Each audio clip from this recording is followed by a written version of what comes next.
Jadi akses pasar lokal, nasional, global tuh makin gampang lah. Banyak gue lihat kok pelaku usaha di Indonesia yang bahkan jual produknya udah sampai ke Filipina, ke Malaysia, ke Vietnam, pakai apa? Shopee.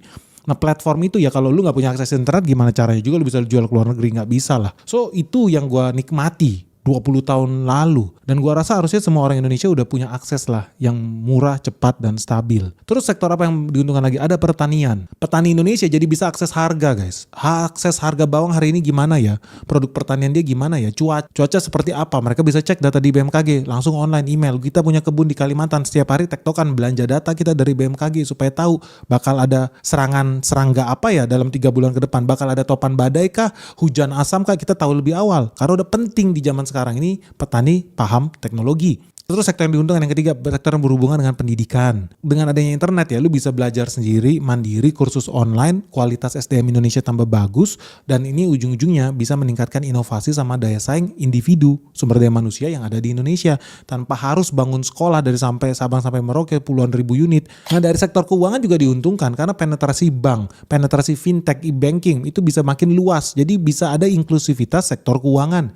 Gak ada lagi tuh orang-orang yang gak punya rekening bank. Wis, lu bayangin ya, 5 tahun lalu gue ketemu banyak orang kaya di NTT, NTB, punya villa miliaran, punya rekening bank, enggak.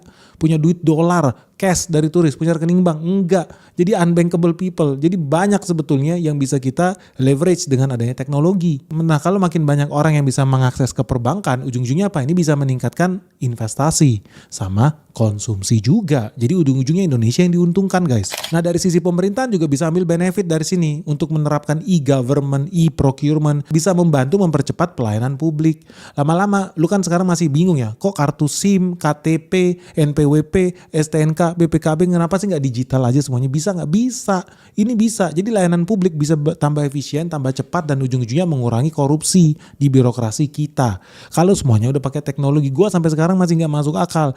Kok bisa sih kita tiap 5 tahun sekali harus perpanjang SIM? Kok 5 tahun sekali perpanjang STNK, BPKB, gonta-ganti terus, betul-betul boros, buang-buang waktu, buang-buang produktivitas. Aneh banget sih zaman secanggih ini. Satu karyawan gua aja kalau mau perpanjang STNK minimal habis 1 hari. Perpanjang BPKB, bayar pajak, gila. Lu bayangin kalau gue punya 100 karyawan, gue rugi 100 hari. Perekonomian Indonesia rugi 100 hari. Kali berapa perusahaan kayak punya gua. Dengan digitalisasi kita bisa bikin birokrasi ini lebih ringkas, lebih transparan, kebocoran bisa dikurangin. Makanya penting banget Indonesia punya internet murah kecepatan tinggi guys.